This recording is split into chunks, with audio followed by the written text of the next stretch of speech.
103,3 FM, Media Berita. Hotline News, berita terpercaya. Selamat pagi pendengar setia Hotline News, selamat datang kembali di program berita radio terpercaya kami. Bersama saya Nabila Husna yang akan menyajikan berita terkini dan fakta untuk Anda. Inilah Hotline News selengkapnya.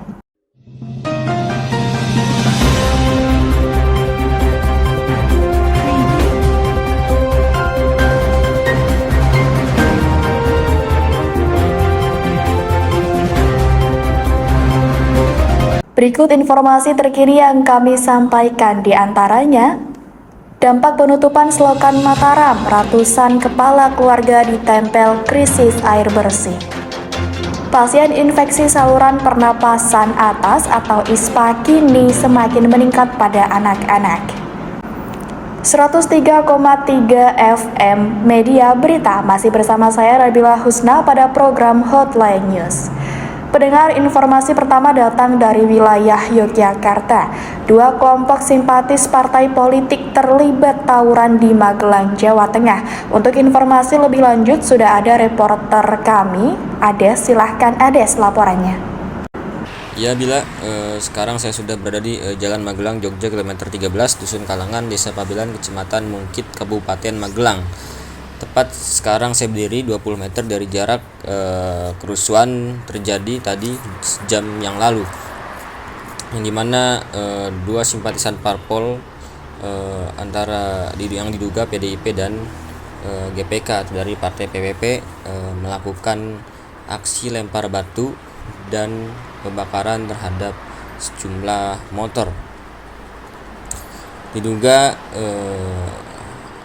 kronologinya adalah dimulakan oleh provokasi yang dilontarkan dari salah satu simpatisan parpol terhadap simpatisan parpol lainnya.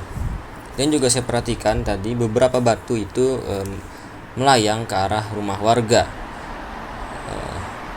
Dan juga saya perhatikan polisi di sana langsung mengamankan keadaan di sana. Dan untuk pantauan lalu lintas masih diadakan rekayasa lalu lintas sampai saat ini di Jalan Magelang, Jogja, disebabkan jalanan masih belum berfungsi dengan baik disebabkan kerusuhan antara dua simpatisan parpol tadi, sehingga dialihkan ke jalur lainnya untuk lalu lintas. Dan nantinya polisi tetap akan menindaklanjuti kasus ini. Untuk informasi selanjutnya bisa tetap mendengarkan Hotline News. Saya Ades dari Magelang, kembali ke Bila. Baik Ades, terima kasih atas laporannya. Pendengar, masih di wilayah Yogyakarta. Pemerintah Kabupaten Sleman mencatat ada lahan pertanian di 9 Kapanewon yang kesulitan pasokan air lantaran dampak penutupan selokan Mataram serta musim kemarau yang panjang. Kita sudah langsung bersama dengan reporter kami, Feby. Silahkan Feby laporannya.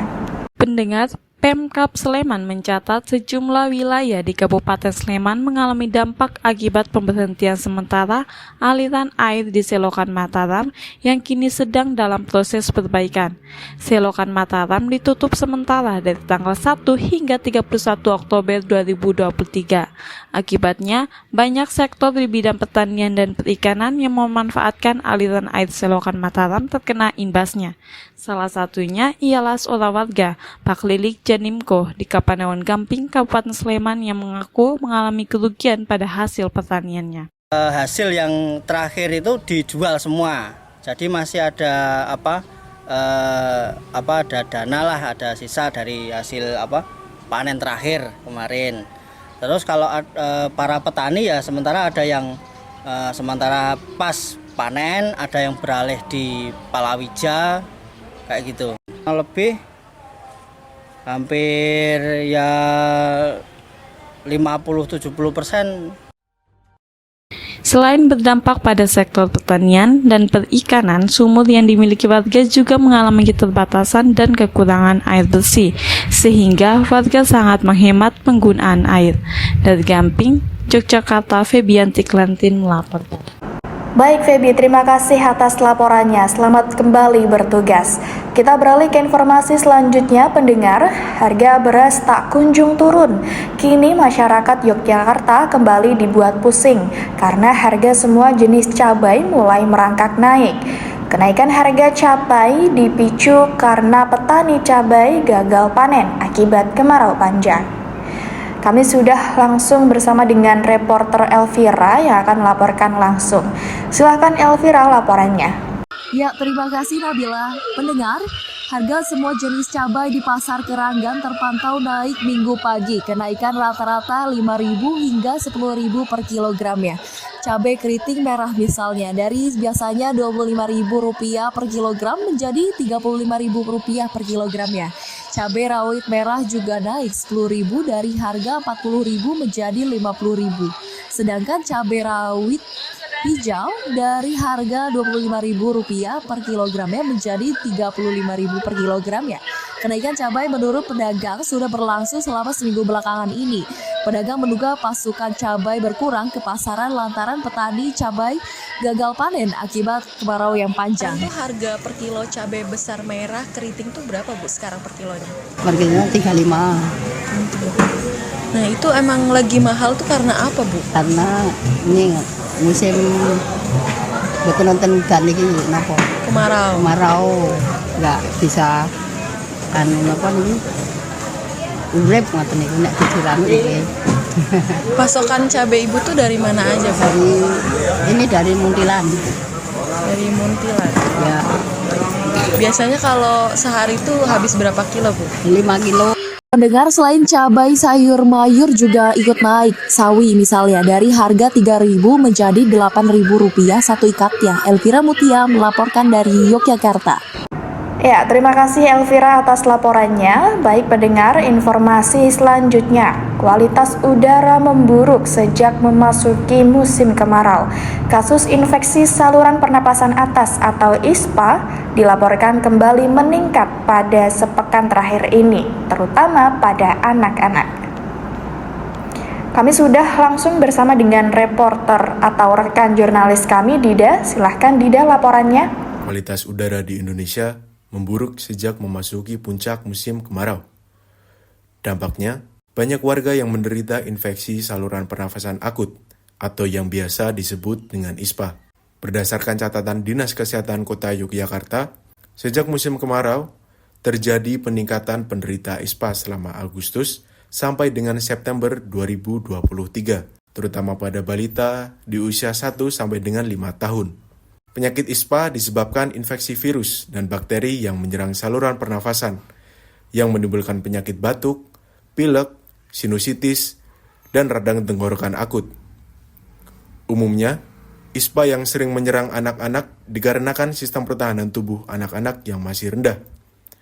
Meski ISPA adalah penyakit yang tidak terlalu berbahaya, warga dihimbau untuk tetap waspada, sebab dapat mengganggu aktivitas, terutama bagi usia dewasa.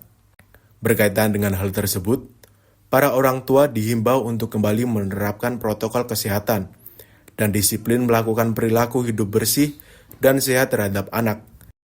Baik, Dida, terima kasih atas laporannya. Pendengar, terima kasih telah setia dalam mendengarkan radio kami pada program Hotline News 103,3 FM Media Manarita. Ya, pendengar, 2 tahun vakum akibat pandemi COVID, Selasa Wagen kembali hadir menghibur masyarakat. Lengkapnya sudah ada Hafi Adnan yang akan melaporkan langsung. Silahkan Adnan laporannya. Dengar, saat ini saya sudah berada di sepanjang Jalan Malioboro, tepatnya di depan Gedung Kepatihan, yang saat ini sedang berlangsung pertunjukan Jatilan Jago dari Dinas Kebudayaan Kulon Progo. Tidak hanya Jatilan Jago, acara ini juga dimeriahkan dengan berbagai pertunjukan yang diadakan untuk memperingati hari lahir Pasaran Sultan di kawasan Sumbu Filosofi Jogja. Lokasi diselenggarakannya yaitu di sepanjang Jalan Malioboro, kemudian titik 0 km dan Jalan Pangurakan. Acara dimulai pukul 6 tadi sampai dengan 9 malam nanti. Pendengar, bisa Anda dengar melalui radio Anda di tempat saat ini saya berada. Antusiasme warga Jogja dalam menghadiri dan menyaksikan pertunjukan-pertunjukan yang ditampilkan pada acara Selasa Wagen ini. karena memang ini pertama kali diadakan kembali pasca pandemi 2 tahun lalu. Pendengar, itu tadi laporan saya langsung dari Malioboro, tepatnya dari depan Gedung Kepatihan. Saya Fiatnan, kembali ke studio. Ya, pendengar, terima kasih Adnan atas laporannya. Itulah tadi rangkaian berita terakhir dari program Hotline News sekaligus penutup perjumpaan kali ini. Terima kasih telah bergabung dengan kami. Tetap pantau program berita kami untuk mendapatkan informasi terkini lainnya. Bersama saya Nabila Husna, pamit undur diri. Terima kasih, sampai jumpa. 103,3 FM Media Berita Hotline News, berita terpercaya.